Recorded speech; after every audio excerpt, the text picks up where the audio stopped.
Last time, we made sort of a conceptual argument for why there had to be a force and an acceleration towards the center to make something go in a circle.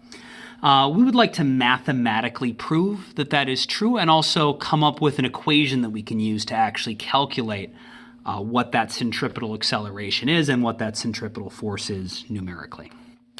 So to do that, we're going to go through a derivation. And to get your paper set up, we need to draw sort of 3 circles they need to be big enough that we can add stuff to the inside of them as well as draw stuff around them, but spaced far enough apart that there's, a little bit of space around them to add things. And so actually this is something where if you have a circular object you can use to help you draw nice circles, this is one of the times where it's going to be really helpful if your diagram actually is a good circle. If not, just do the best you can and draw 3 good circles. So something sort of like this.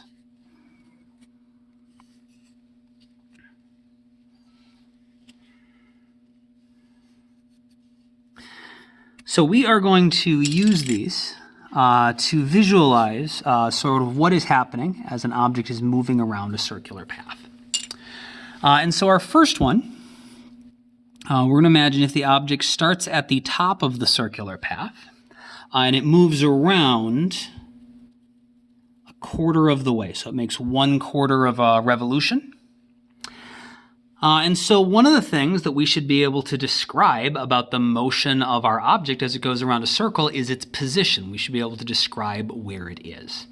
And one of the nice things about circles is that you can describe the position on a circle with a vector, position vector, just like any other position. But if you measure from the center of the circle, all of your position vectors are the same length because it's the same length out to any part of the circle, and then all you need is the direction to define where you are. And so we're going to have some initial position, which is defined as being 1 radius away from the center, in this case straight up. So that's going to be our initial position, and since it's 1 radius away, we'll call it Ri. And then we are going to go to here, so this is going to be our final position. So that'll be Rf. So our initial position is at this radius, our final position is at this radius. If we go from this position to this position, we have a displacement defined by how much our position changed. So we went from the beginning to the end, which is of course just going to be, from the beginning to the end, that is how much our position changed total. Went from here to here, and so that is our displacement, our change in position. Let's look at what happens if instead of looking at 1/4 of a rotation, we take the exact same trick, but we only look at 1/8 of a rotation. So we're going to start at the top again. We're going to do the exact same thing, except we're going to stop and see what happens if we only look at the first 1/8 of a rotation instead of the first 1/4. So again, we start at this initial position. We're going to end at this position. Initial position and a final position, and we have a change in position or a displacement.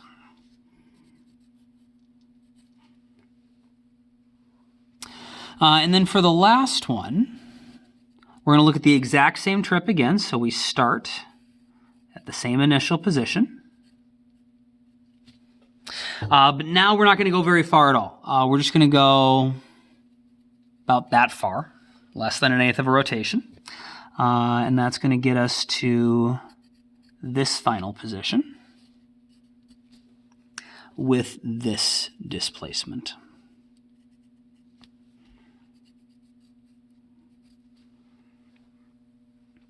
And so what we're doing here is we are looking at over smaller and smaller periods of time.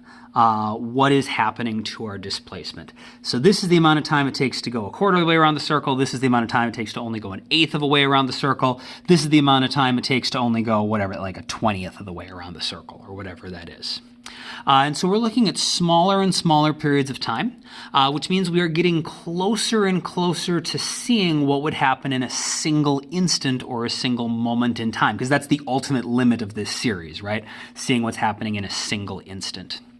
And if you look at what's happening to the direction of the displacement, it sort of starts off at an angle, but then over time it gets closer and closer to being parallel to the edge of the circle, or tangent to the circle. And so we can see as the period of time, the change in time that we're looking at gets smaller,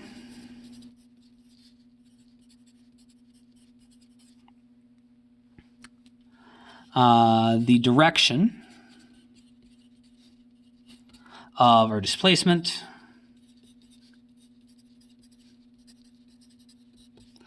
is approaching tangential. Okay. And that's just got to be true because of how limits work. The thing is, we know that something always has the same direction as displacement, which is velocity. And so as t gets smaller, sort of the limit of that is at a single instant, and our velocity has to always go in the same direction as our displacement. And so since velocity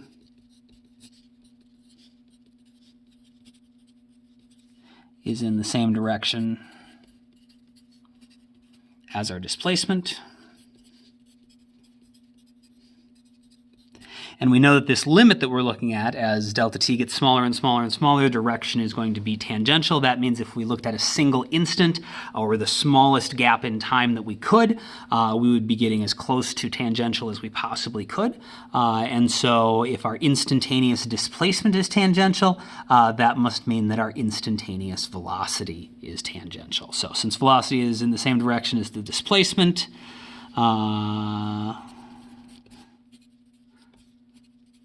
the instantaneous velocity at any particular moment must be tangent to the circle.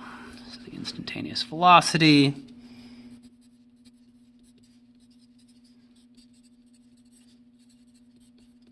must be tangential.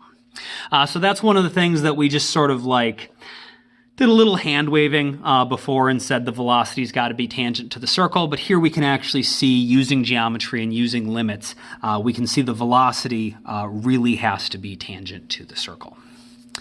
Let's do a similar thing with the velocities. So do the same thing. Go ahead and draw your 3 circles to get started.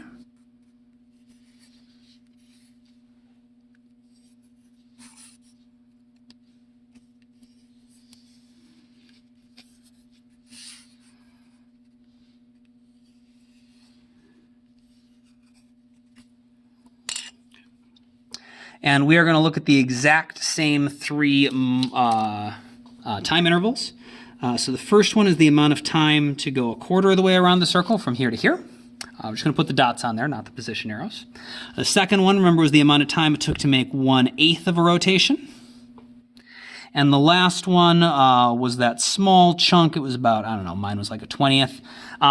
Try to make your dots here match as closely as possible to the dots you made here. But now, instead of marking their positions, we're going to mark their velocities. And we can do that because we know that the velocity at any instant is tangent to the circle. And so here, at our starting instant, tangent to the circle is going to be, so we can see, I have a straight edge somewhere. Tangent to the circle is going to be a horizontal line.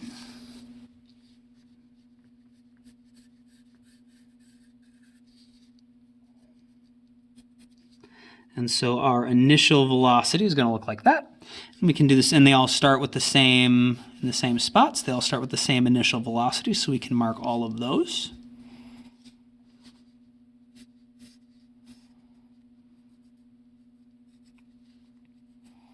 So it'll be the same length because they're all representing that same initial velocity. And then our final velocity is also tangent to the circle. And so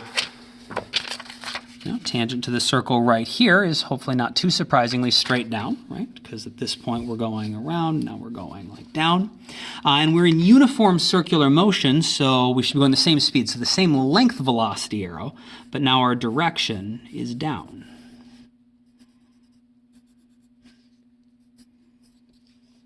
Here, tangent to the circle is going to be sort of like that, at like a 45-degree angle. Again, same length.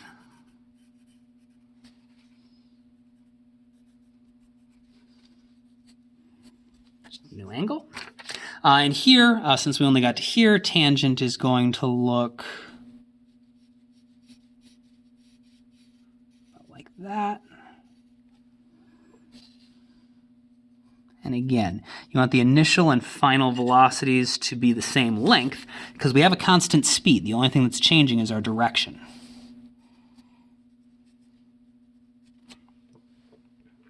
Now on the previous one, we were able to find the change in position, the displacement, but that was really easy because we were measuring our positions from the same spot. You notice our velocities don't start in the same spot, so we can't just connect the ends to get the change in velocity. But we know that the change in velocity, or the change in anything, is always the final value minus the initial value. And so if we want to do the final value minus the initial value, we know from our vector unit that we can do the final value, instead of minus this one, we can do the final value plus the opposite of this one. And so if we're going to do this one plus the opposite of this one, we need to connect them tip to tail. So final velocity plus, and then the opposite of our initial velocity.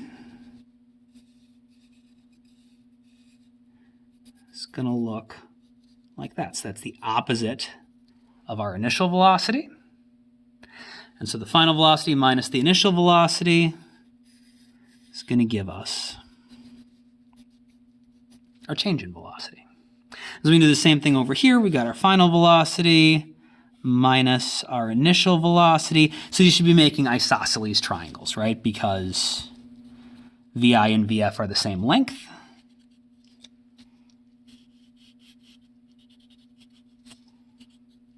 Delta V. And again, isosceles triangle, negative VI, delta V. Okay, so we do the same thing. We look at our limits, and this time, as our time is getting smaller and smaller and smaller, our displacement got closer and closer to tangent to the circle. But you'll notice this time, as time gets smaller and smaller and smaller, delta V, our change in velocity, is getting closer and closer to pointing towards the center.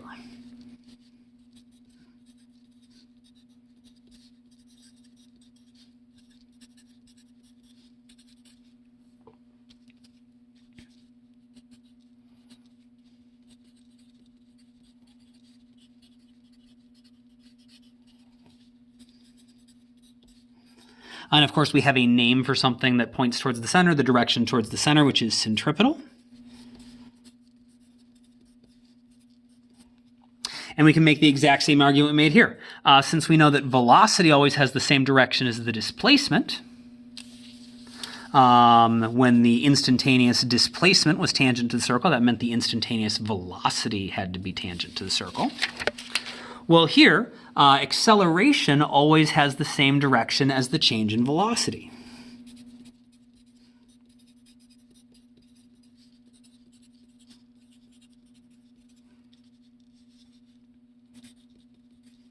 Change in velocity.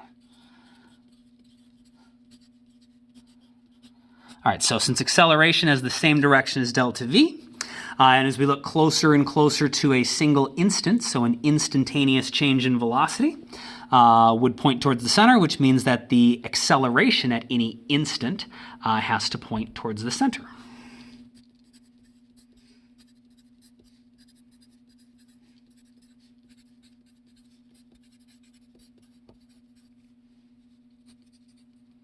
So the instantaneous acceleration has to point to the center.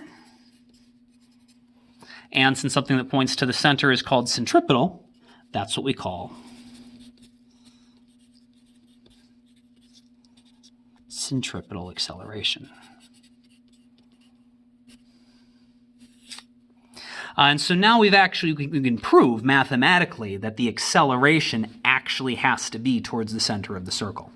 We made the argument before, and it was a pretty good one, that experimentally, all of the situations that we could sort of demonstrate, there always seemed to be a net force pointing towards the center, which would mean there should be an acceleration towards the center. But here, we can actually get there without any forces at all, and we can mathematically prove that at any instant, if we're going around a circle at a constant speed, our acceleration at any instant has to be pointing towards the center. We've proven that the velocity really is tangent to the circle. We've proven that the acceleration really is towards the center. It'd be nice if we could come up with an equation to actually calculate the acceleration. And that is where these triangles come in handy. Because we drew the dots in the same spot, and because all of our velocity vectors are just rotated 90 degrees from our position vectors, all of these triangles have to be similar. And so we're going to use the two littlest triangles and the fact that they are similar to see if we can come up with an equation. So, using similar triangles,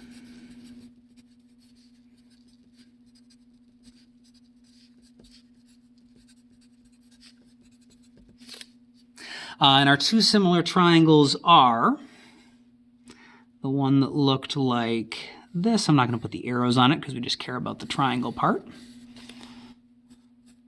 So this is our change in position, R, and we just need the length, which is just the radius, right? All right, so using similar triangles, our first one is the last triangle we drew here, and then the second one is the last triangle here. And since we're doing similar triangles, we just care about the lengths. And so the lengths of these sides are one radius long, one radius long. This is the change in the radius up here. So over here, we know we're going at a constant speed, and so this other one, yeah, it's the initial and final velocity if we include the directions, but if we just care about the lengths, it's just how fast it's going. It's just the speed, right? And of course, the little end is delta V. So if they are similar triangles, we know that the ratio of the sides has to be the same because this angle would have to equal this angle, and these angles equal these angles. So the ratio of the sides has to be the same. So that means that delta V over V has to have the same ratio as delta R over R. And that by itself is not super helpful because no one wants to deal with delta R or delta V. But delta R and delta V are both connected to the quantity, to finding some other important stuff.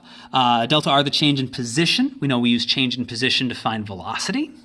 And delta V, the change in velocity, we use that to find acceleration.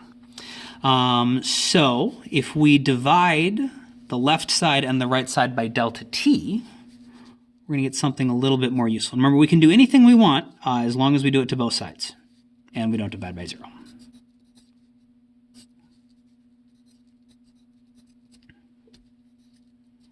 right.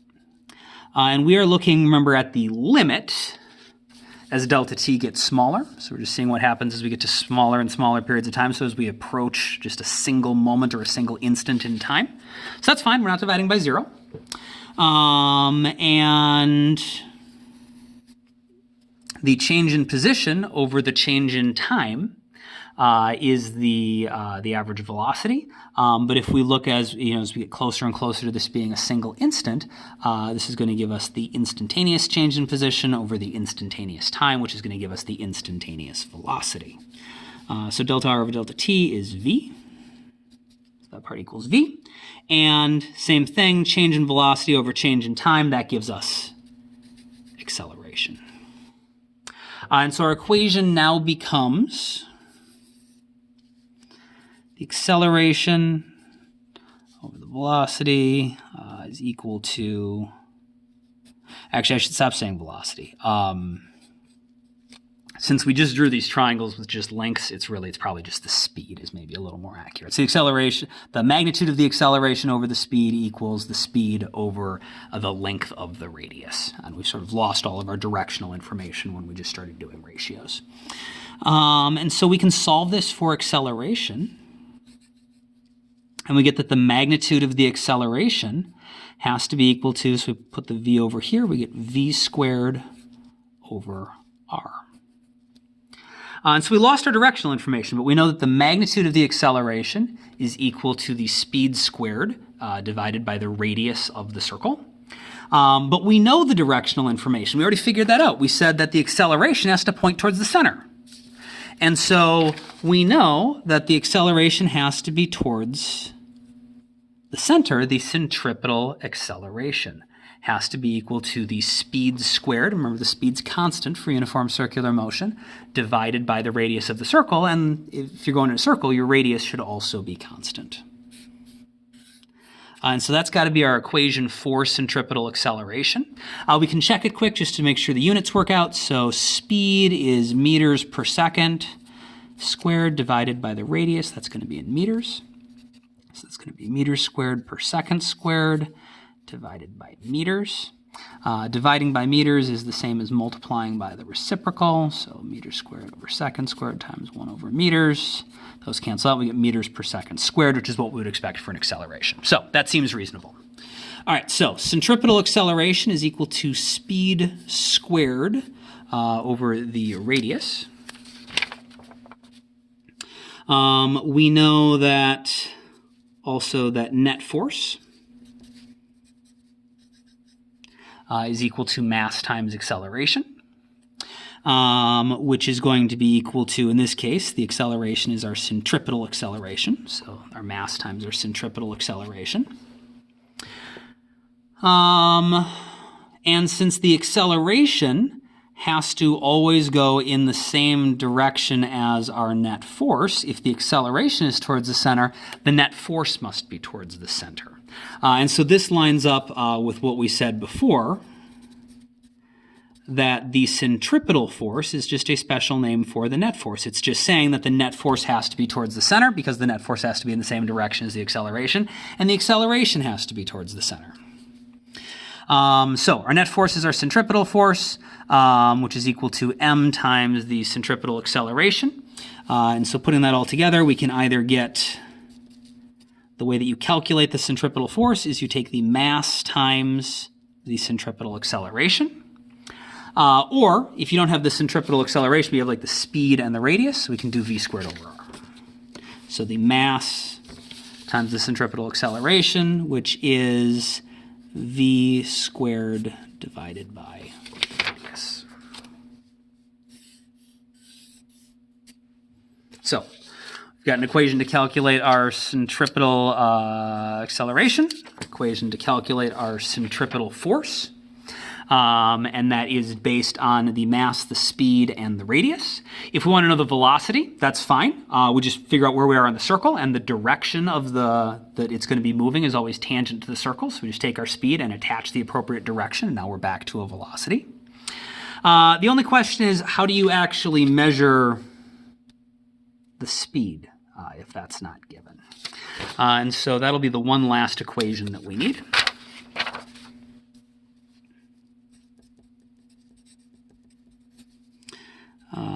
Finding the speed, v,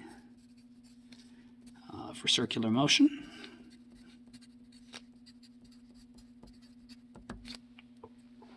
All right, so we know that speed is equal to distance over time. And if we're talking about something going in a circle at a constant speed, sort of the easiest thing that we could measure would be the distance around the circle.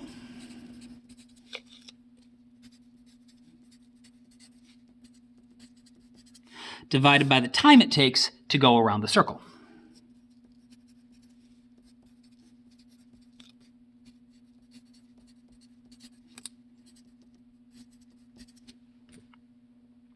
So the distance around a circle, we know from geometry class that that's called the circumference.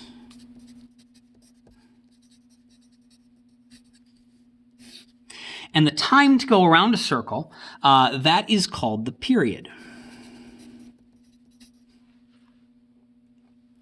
And so the way to calculate circumference, of course, is 2 pi times the radius, divided by the period, the amount of time to go around a circle, and that actually has a special symbol, which is capital T. So period T is the time to make one complete revolution, rotation, circle, whatever you want to call it. Make one complete circle. And then that means that the speed is equal to 2 pi times the radius divided by the period. And the velocity, of course, is just 2 pi times the radius divided by the period in the tangential direction. And so with those three things, we should be able to do a fair amount of problem solving. Speed is equal to 2 pi times the radius over the period. The centripetal acceleration is the speed squared divided by the radius, and the centripetal force is equal to the mass times the centripetal acceleration, which is equal to mv squared over r. The one other thing maybe we should just add, maybe somewhere near this equation might be good, is just remember, we said this before, but it is worth repeating. In circular motion, net force is the same as centripetal force for uniform circular motion. I guess we had that right here. We probably just could have put a box around that. But this is how we're going to connect everything we know about forces and Newton's second law and everything to all of our circular motion equations. So, three equations. V equals 2 pi r over t. A equals v squared over r. F equals centripetal force equals mv squared over r. And then just a reminder that for uniform circular motion, the thing we call the net force is the centripetal force. This is calculating the net force for uniform circular motion.